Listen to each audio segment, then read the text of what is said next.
Welcome to episode 6 of Nature Hits the Books, the show where I chat with authors about their science books.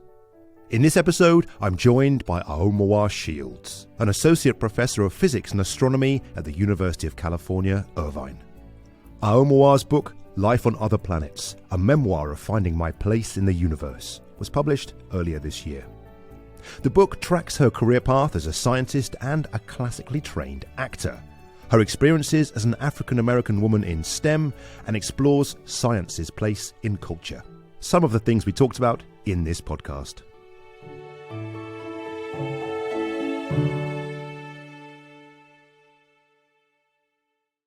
Aomawa, welcome to the show. Thank you so much for joining me today. Thank you for having me. It's great to be here. Let's talk about memoirs then. It seems that memoirs are often written maybe at the twilight of someone's career, but you're very much still researching, still a researcher. Why is now the time to write this book? Well, for a while now, it's become clear to me that I am no longer a rare magical unicorn as I once thought I was, and I describe it in the book.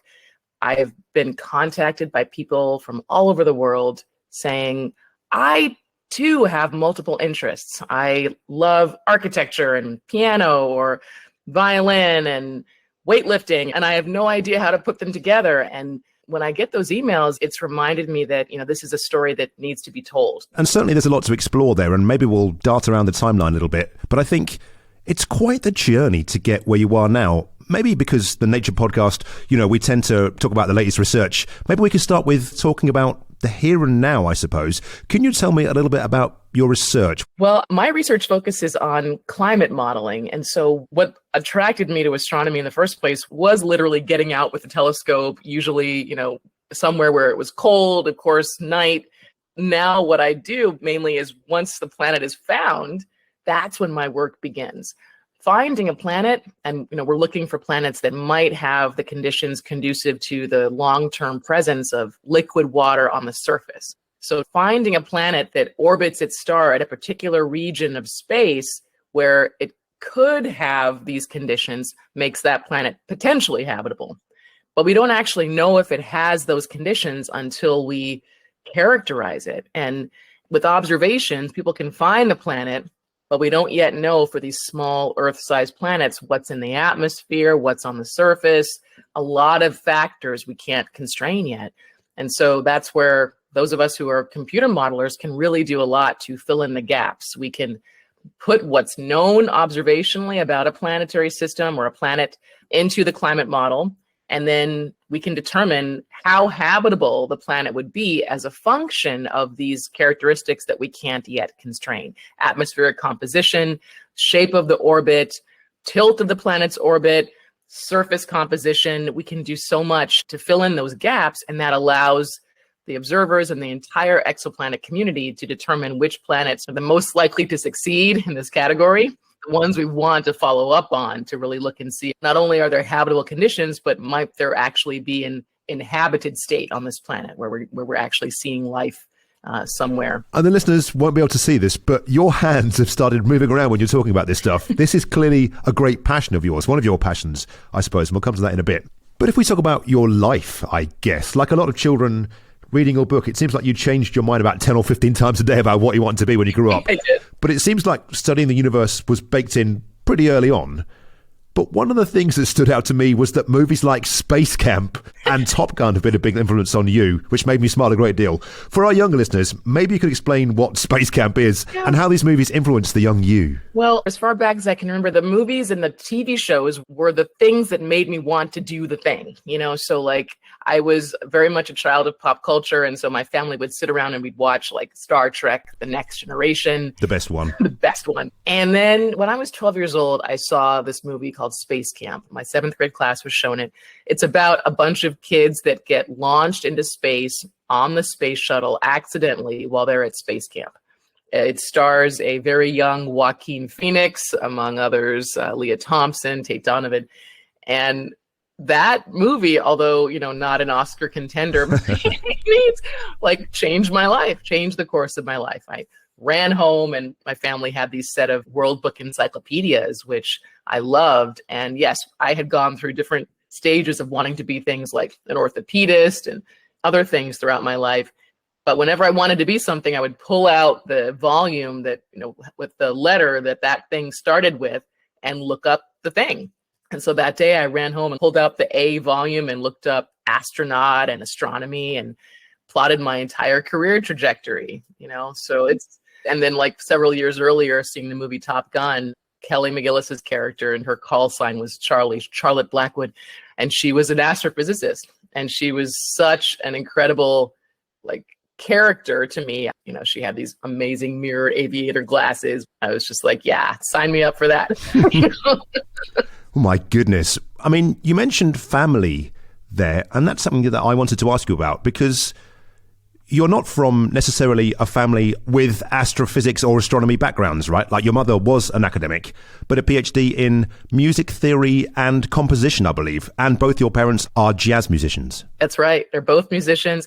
My grandmother had majored in mathematics in the 1930s at Tennessee State University, but she hadn't finished her degree. And as rare as people of color and Black women in particular are in STEM fields today, imagine in the 1930s, she was very much the rare magical unicorn and didn't have the kind of support that was needed. But she had that love of math, kept that love all the way through her life. But no one was an astrophysicist. No one was a practicing scientist in my family. So I had that interesting experience where it was like, no one ever said, you have a gift for science, you should be a scientist.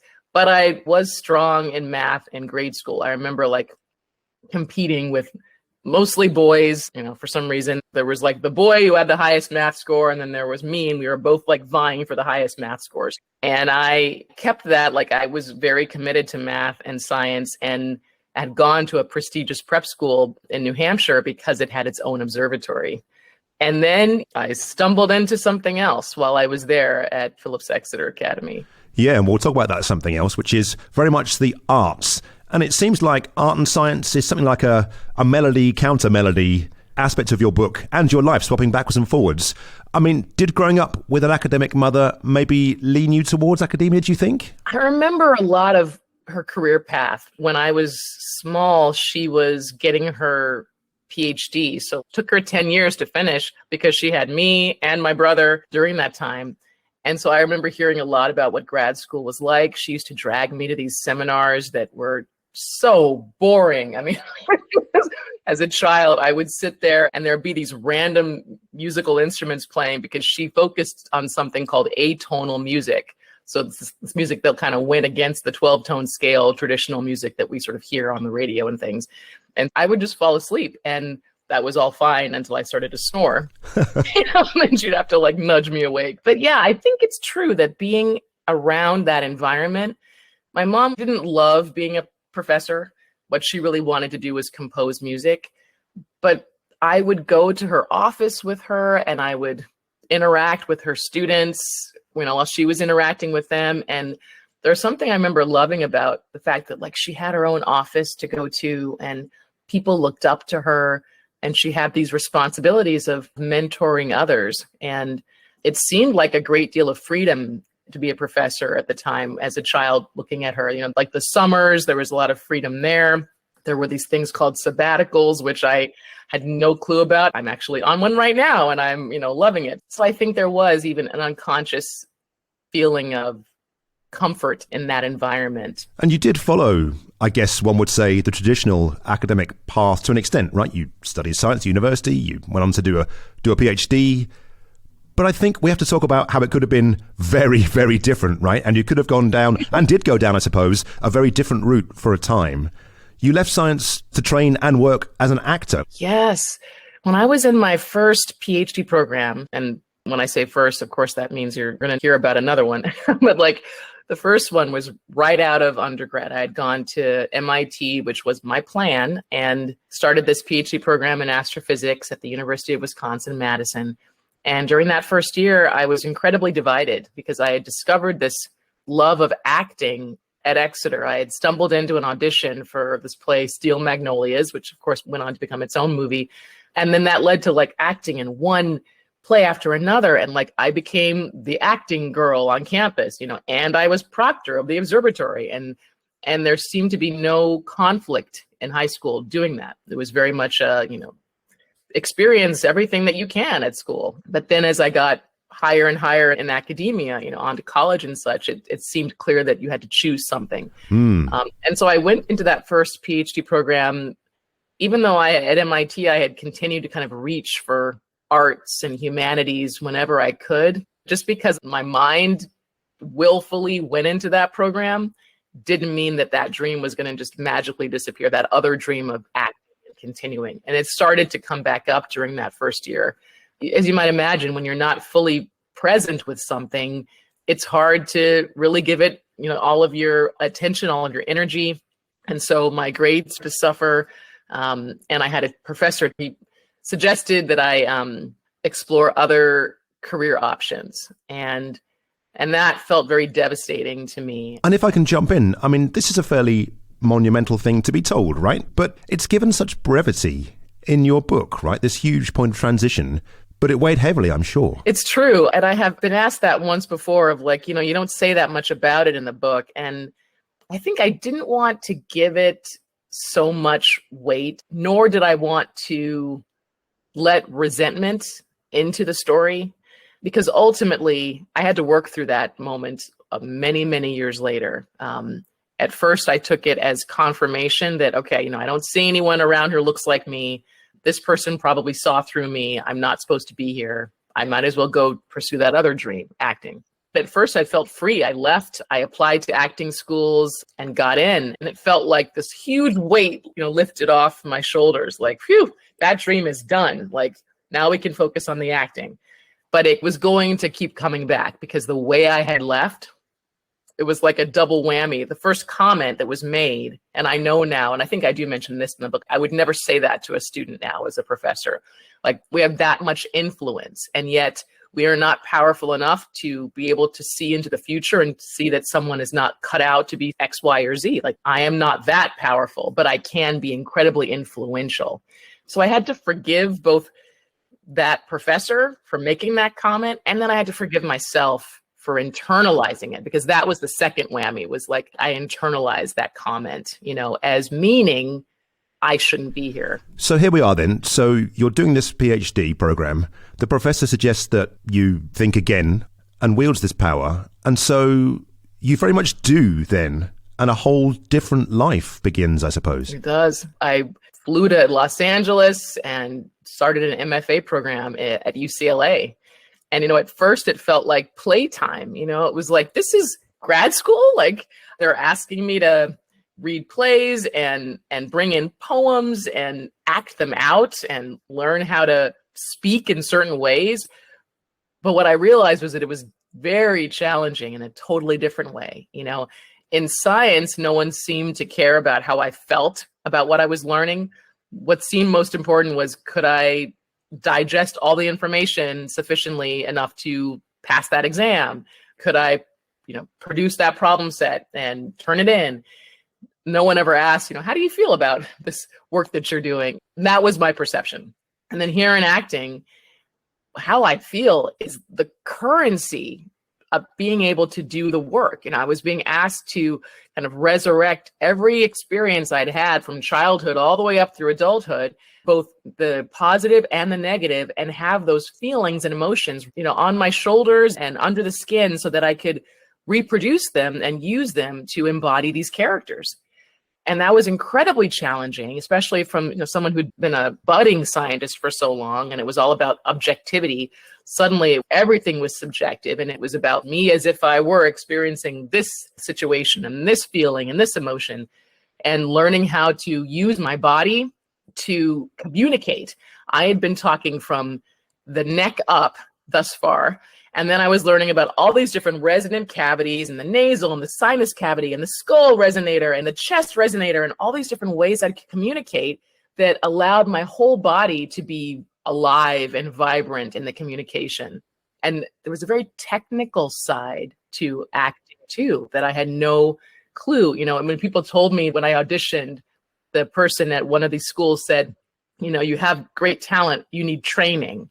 And I remember thinking, like, what does that mean? Like, I had no idea that acting required the same training that the physical sciences do, that piano does, that every single discipline, every single field that one might go into requires that kind of discipline training, and acting was no different.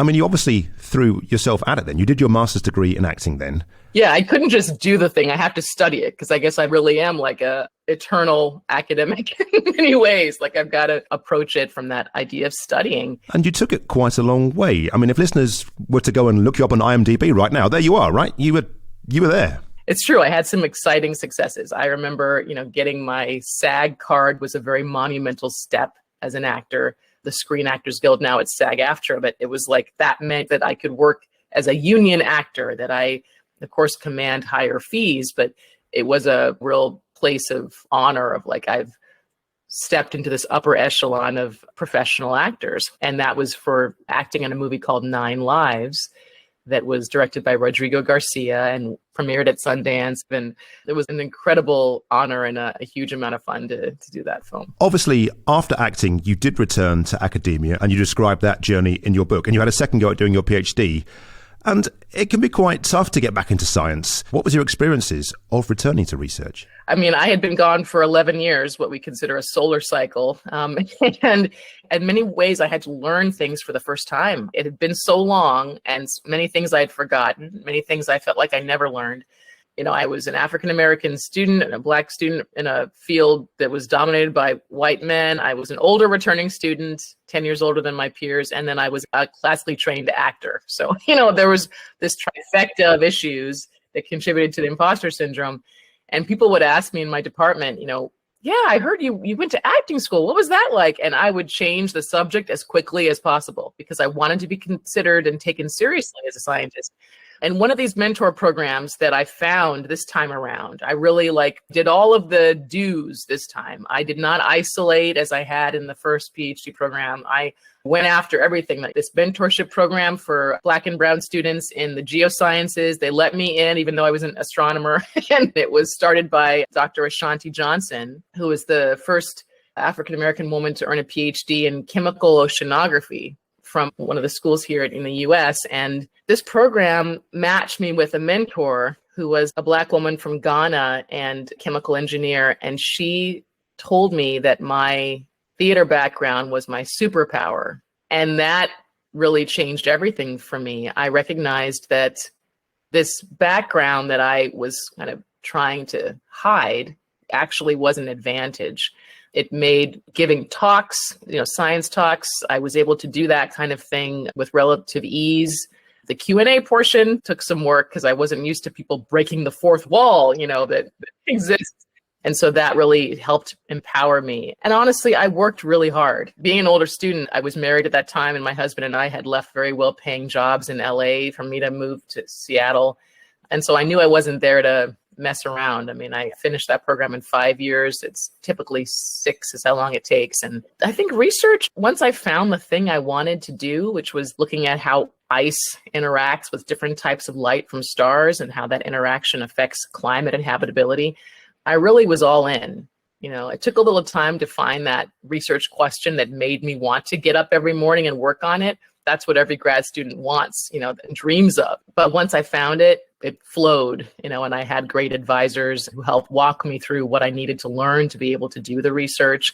And I'm very independent and independently motivated. And so that aspect of being a dissertating grad student came very easily to me. And peppered throughout your book are quite sobering accounts of your experiences as an African-American woman working in academia, both science academia and acting academia as well. But if we think about the science, you make the point that you were only the 15th Black woman to receive a PhD in astronomy or astrophysics at the time.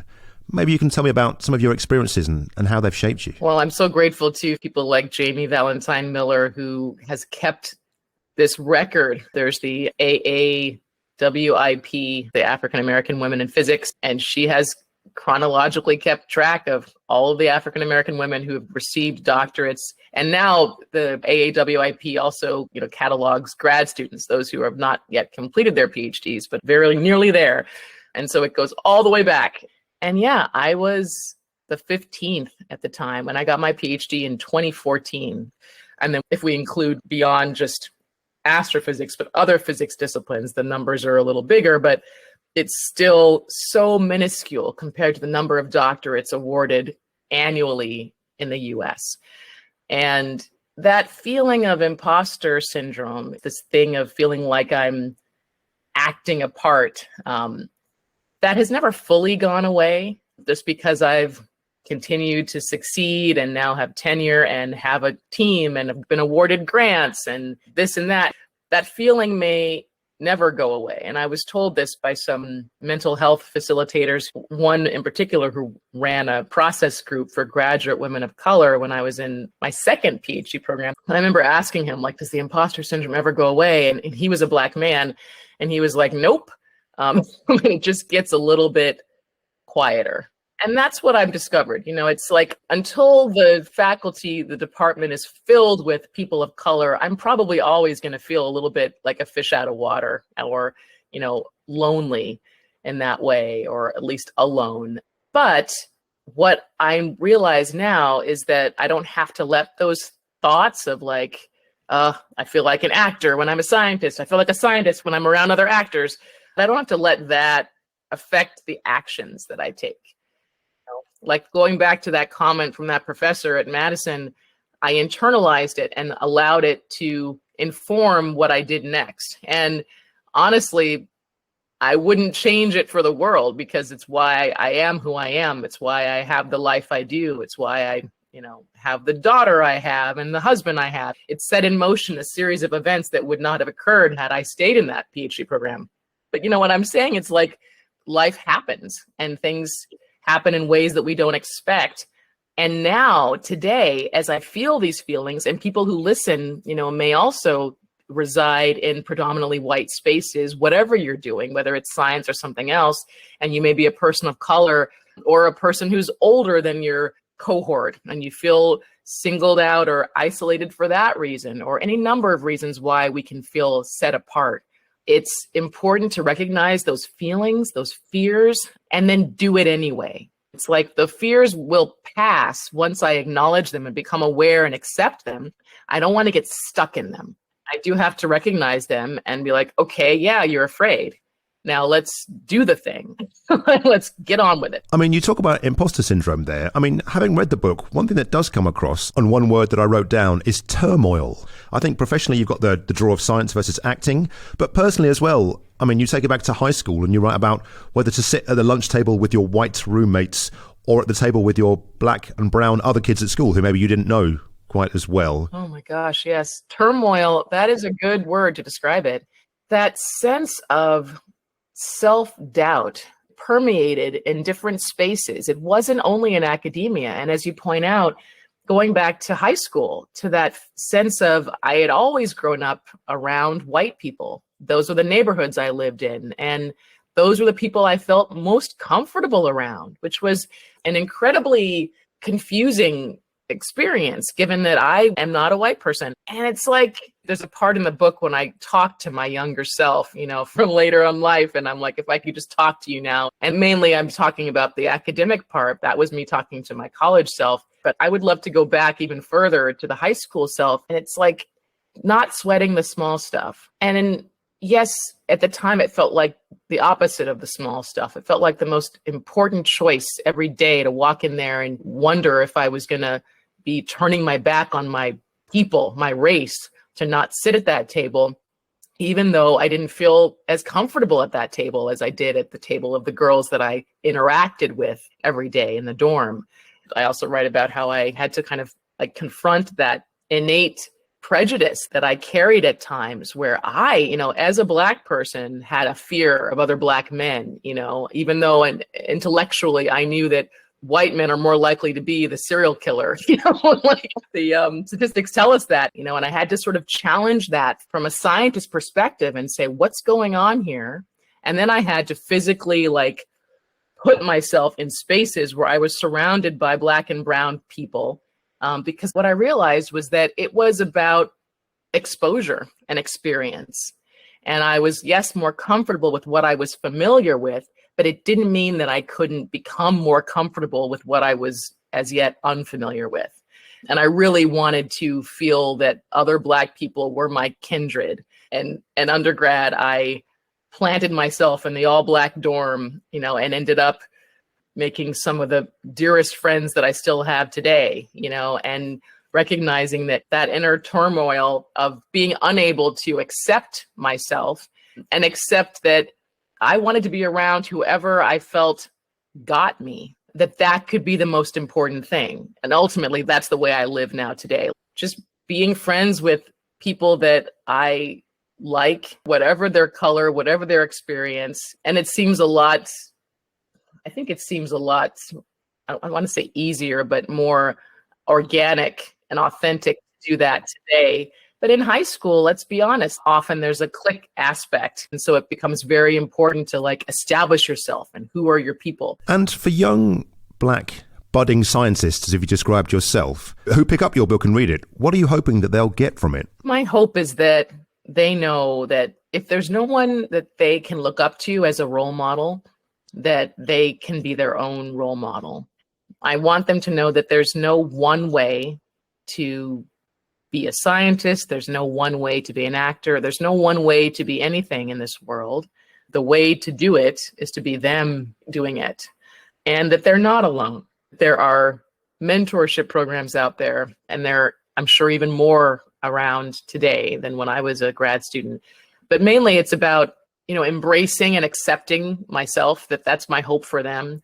Whoever they are, whatever their background or set of circumstances or the obstacles that they see that might be blocking their pathway to whatever they want for this life, that it starts with, and what this book is really that journey to discovering that really what the outside world was telling me about who I should be or what was acceptable was not what I needed to be listening to. What I needed to be listening to was who I felt I was in my heart, what I wanted, and what I felt called to do. And then I didn't have to do a whole lot.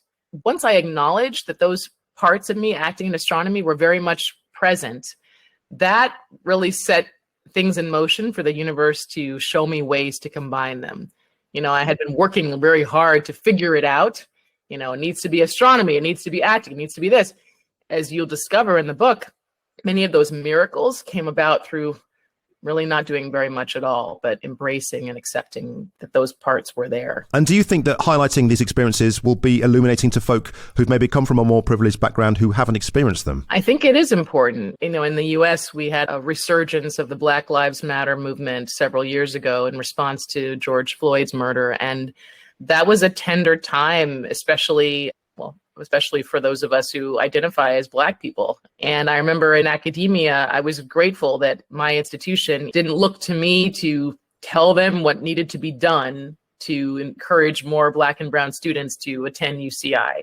They didn't add on the burden of doing that kind of footwork, because people may not know, those in the majority may not know that Black and brown professors and staff just being on a campus and doing the work that we do, we carry a burden on ourselves to be in those predominantly white spaces, to be doing the work that we're doing amidst micro and macro aggressions that occur in the workplace. And we have to do all the things that are necessary to be able to attain promotion, which includes service and teaching and research and, and all of our scholarship and all these things that honestly, the predominantly white males who occupy these positions aren't having to contend with. We get disproportionately asked to do service.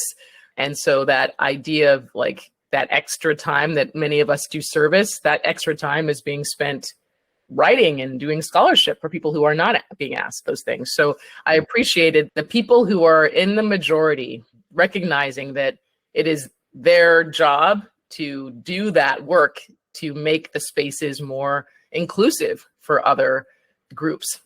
However, it can be very helpful, when asked to share our experiences. And I think it does help those who are allies understand really what many people are going through, both at the faculty level and as students. The Black and brown students in my classes, their backpacks are a lot heavier than the backpacks of other students walking into that classroom. And it's important for me too to be aware of that, especially if they are starting to struggle academically. It's important to ask if that's available to me, if that's an environment where the student is open to sharing that, and then I can ask, is there anything else going on that you would like or, feel comfortable sharing about, because one might find out that they're holding down 3 jobs, on top of trying to become a student, and some are not. But I think having that more expansive and an open idea of what both students and faculty of color from historically marginalized communities might be shouldering in their positions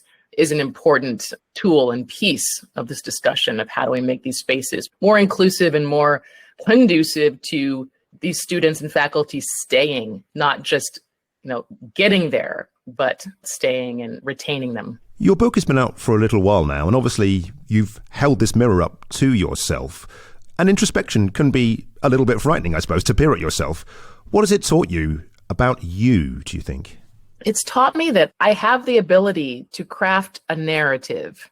I'd written a lot of research articles, scientific papers, and a dissertation is a book. And so it is a narrative, of course, but this idea of like an arc with everything from the whole, I have these things I have to look up, like rising action, climax, falling action, denouement. Like there's all these different parts of a story that I got to see that I can go the distance with that. I've also learned that the amount of connections that writing a book for general audiences, as opposed to this very small and insular science subfield that I'm in, has allowed me to make connections with people all over the world. And being honest, it's like, I think Hemingway said, write the truest sentence that you know.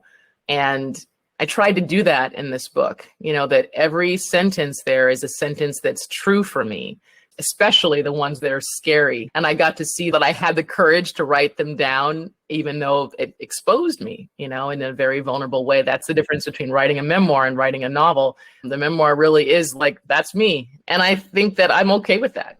Well, if we bring it full circle, maybe full orbit, I suppose, your last few chapters you dedicate to talking about exoplanets and the search for life on other worlds. And this is clearly a powerful driver for you professionally.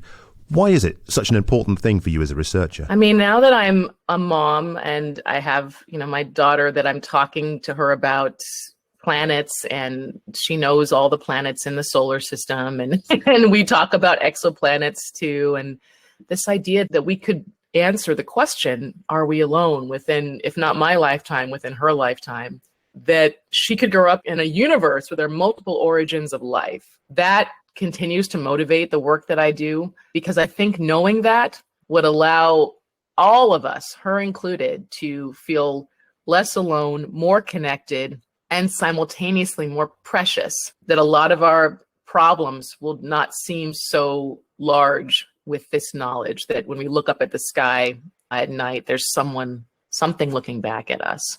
So I continue to think about that because it's an important endeavor. And what would it be like if we all were allowed to be involved in it? If we look back to the Apollo missions, we got a man to the moon, and that was the specific mandate, put a man on the moon by the end of the decade. And we did that.